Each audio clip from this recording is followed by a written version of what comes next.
Hi friends, AFTയുടെ പുതിയൊരു വീഡിയോയിലേക്ക് എല്ലാവർക്കും സ്വാഗതം. നമ്മളിന്ന് നോക്കുന്നത് മാംഗോസ്റ്റീൻ ട്രീയെ പറ്റിയാണ്. ഈ മാംഗോസ്റ്റീൻ ട്രീ എങ്ങനെ വളരെ വേഗത്തിൽ കുറഞ്ഞ കാലം കൊണ്ട് ഒരു മരം വെച്ചാൽ നമുക്കത് കായ്ഫലമായിട്ട് കായ് പിടിപ്പിക്കാമെന്നുള്ള ഒരു വിശകലനമാണ് നമ്മളിവിടെ നോക്കുന്നത്. ഇതിൽ നമ്മളിപ്പോൾ ഈ മാംഗോസ്റ്റീൻ ട്രീ എന്ന് പറഞ്ഞാൽ വളരെ ഒരു ഗുണമുള്ള ഒരു ഔഷധ ചെടിയായിട്ട് തന്നെ ഒരു മരമായിട്ട് നമുക്ക് കണക്കാക്കാം. കാരണം ഇത് നമ്മളൊരു ട്രോപ്പിക്കൽ പഴമാണ്, എല്ലാവർക്കും അറിയാമെന്നുള്ളതുപോലെ. സാധാരണയായി നമ്മുടെ ഈ ദക്ഷിണേന്ത്യയിൽ കൂടുതൽ ഈ മരം കാണുന്നുണ്ട്. കേരളത്തിലൊക്കെ ഇപ്പോൾ ഒരുപാട് പേര് ഈ മരം വയ്ക്കുന്നുണ്ട്. അപ്പോൾ ഇതിൽ പ്രധാനമായിട്ടും നമ്മൾ കുറച്ച് കാര്യങ്ങൾ ശ്രദ്ധിക്കേണ്ടതുണ്ട്. മണ്ണ് പ്രധാനമാണ്. ഈ മാംഗോസ്റ്റീൻ മരത്തിൻ്റെ ഒരു കൃഷിക്ക് മണ്ണിൻ്റെ മണ്ണൊരുക്കൽ വളരെ പ്രധാനമാണ്. കാരണം ഇത് വെള്ളം കെട്ടി നിൽക്കാത്ത സ്ഥലത്തായിരിക്കും ഇത് കൂടുതലായിട്ട് ഈ മാംഗോസ്റ്റീൻ മരം വളരെ വിജയകരമായി നമുക്ക് കായ് പിടിപ്പിക്കാൻ കഴിയുന്നത്. ഈ കാണുന്ന മരം നമ്മളിപ്പോൾ ഒരു 5 വർഷമായിട്ട് നമുക്കിപ്പോൾ കായ് തന്നുകൊണ്ടിരിക്കുന്ന മരമാണ്. ഇത് മൊത്തത്തിലൊരു 7 വർഷം ഈ മരത്തിന് പ്രായമുള്ളൂ. മരത്തിൻ്റെ പ്രത്യേകത എന്ന് വെച്ചാൽ വളരെ നല്ല തണൽ കിട്ടുന്ന ഒരു മരം കൂടിയാണിത്.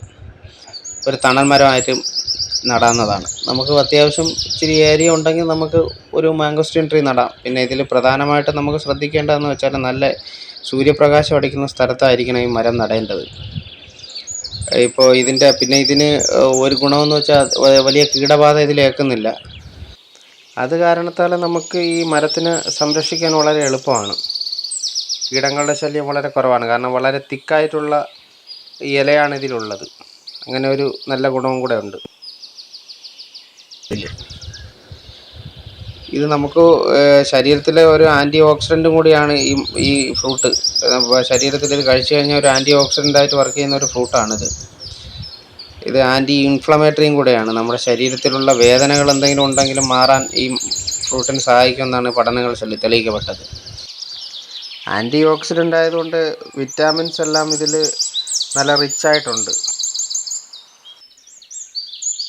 അത് കാരണത്താൽ നമുക്ക് വളരെ ഗുണം കൂടിയുള്ള ഒരു മരം കൂടിയാണ്. പിന്നെ ഒരു അത്യാവശ്യം കോസ്റ്റ്ലി ആയിട്ടുള്ള മരമാണ്. ഈ കോസ്റ്റ്ലി ഫ്രൂട്ടാണിത്. വില 400 രൂപ അടുപ്പിച്ച് നമ്മുടെ കേരളത്തിലെ കമ്പോളങ്ങളിലുണ്ട്.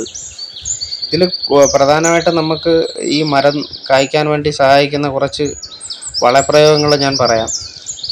അതിനു മുന്നായി നമ്മുടെ ഈ വീഡിയോ ആദ്യമായിട്ട് കാണുകയാണെങ്കിൽ നിങ്ങളൊന്ന് സബ്സ്ക്രൈബ് ചെയ്യുക, ബെൽ ബട്ടൺ ഒന്ന് അമർത്തുക, ഇത് ഒന്ന് സപ്പോർട്ട് ചെയ്യണേ. അപ്പോൾ ഇതിൽ കൂടുതലായിട്ട് നമുക്ക് യൂസ് ചെയ്യുന്ന വളമെന്ന് വെച്ചാൽ ഇതിൻ്റെ ഈ ചാണകം ഞങ്ങൾ യൂസ് ചെയ്യുന്നുണ്ട്, കമ്പോസ്റ്റ്, പിന്നെ കോഴിവളം യൂസ് ചെയ്യുന്നുണ്ട്. ഇതിലെ വളപ്രയോഗമെന്ന് പറഞ്ഞാൽ നമുക്ക് ഒരു വർഷത്തിൽ 2 തവണ കൃത്യമായിട്ട് വളം ചെയ്തിരിക്കണം. വളം ചെയ്ത് കഴിഞ്ഞാൽ കൃത്യമായ ഇടവേളകൾ, അതായത് ഒരാഴ്ചയിൽ ഒരു 3 ദിവസം ഇടവേളകളിൽ ഈ മരത്തിന് വെള്ളം നൽകിക്കൊണ്ടിരിക്കണം. മരത്തിൻ്റെ വലിപ്പം അനുസരിച്ചായിരിക്കണം അതിന് ജലപ്രയോഗം നടത്തേണ്ടത്. അങ്ങനെ കുറച്ച് കാര്യങ്ങൾ ശ്രദ്ധിച്ചു കഴിഞ്ഞാൽ നമുക്ക് ഈ മരം വിജയകരമായി നമുക്ക് ഇതിൻ്റെ പൂ പിടിച്ച് കായ്ഫലം തരുന്നതായിരിക്കും. അത്യാവശ്യം നല്ല പരിചരണം വേണം ഈ മരം. ട്രെയിനിങ് കൊടുത്തേ മരം എന്തായാലും വളർന്ന് വരത്തുള്ളൂ.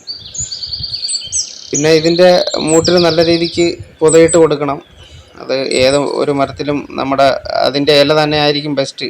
അതിൻ്റെ ഇല ബെസ്റ്റ്, നല്ല ഒരു പുതയാണ്. കാരണം നല്ല കട്ടിയുള്ള ലീഫാണ് ഇതിലുള്ളത്. അത്യാവശ്യം നല്ലൊരു തണലും കൂടിയാണ്. നമ്മുടെ വീട്ടിൻ്റെ ഫ്രണ്ടിലൊക്കെ നിന്നാൽ വളരെ കാണാൻ നല്ല ഭംഗിയുള്ള ഒരു മരം കൂടിയാണ്. ഇതിൻ്റെ കായൊക്കെ വന്നു കഴിഞ്ഞാൽ വളരെ ഭംഗിയാണ്. ഓക്കെ, ഈ വീഡിയോ ഇഷ്ടപ്പെട്ടെങ്കിൽ എല്ലാവരും ലൈക്ക് ചെയ്യണേ. മാംഗോസ്റ്റീൻ കൃഷിയെപ്പറ്റി എന്തെങ്കിലും സംശയം ഉണ്ടെങ്കിൽ കമൻറ്റ് ചെയ്യാൻ മടിക്കേണ്ട. ഓക്കെ, ഇനി അടുത്തൊരു ഇൻഫോർമേറ്റീവ് വീഡിയോ ആയിട്ട് ഉടനെ കാണാം. Thank you.